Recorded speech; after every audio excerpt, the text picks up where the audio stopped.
After 54 years of independence, the structure and quality of education in Nigeria is still beset with numerous challenges.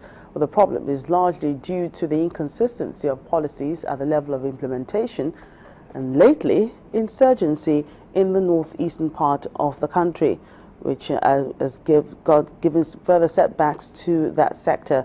Well, our correspondent Gloria Umezoke examines the nation's educational strides since 1960. The hope for educational reforms reawakened after independence in 1960. The freedom of self-rule Nigeria was enjoying had to match with educational progress. In September 1969, there was a national curriculum conference held in Lagos. Participants at the conference were eager to see Nigeria chart a new course in its educational system. 54 years after, how much difference is there in the nation's basic education system, given that the past years have witnessed monumental scales of failure, especially in the West African examinations? What you should ask yourself is, what was the percentage as at yesterday? The percentage was less than 15% pass. Today, you have almost 40% pass. That is not a good result. But if you say whether we are improving, yes. Education is not like you building, constructing roads. No. You have to train and retrain the teachers. You have to improve and get the library for the students to have references or teachers to make references. Government is frightened with a lot of work that they need to do to put the education sector on its true pedestal. But we in the union, we've been saying, if you look at it like that, then you will never get it right. You need to do it in phases.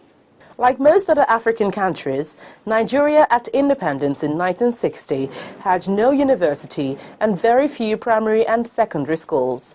As in 1970, there were only 6 universities in Nigeria. They rose to 13 in 1979. Today, Nigeria boasts of over 120 universities established by federal, state and private agencies. The concern, however, is in certain strikes and multiple cases of killings in higher institutions. The only 2 bad cases we had was the bombing of BUK and the University of Gombe State University. They never come back there. And they recover very quickly. Go and visit the restaurant and they had those blasts. It's not as if when there's a bomb blast in an institution, it closes it down. No. But we're not saying the best and the most ideal situation for us to operate. But we make use of the best of situations. It's unfortunate that these things are happening. But it's just a part of history. It will soon go by. It's a virus and it burns itself out. You have criminal gangs.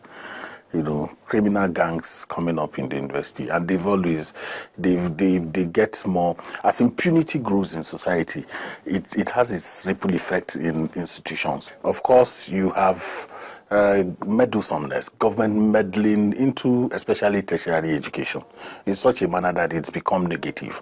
Nigerians have continued to describe the portrait of the nation's education sector 54 years after its existence as disturbing.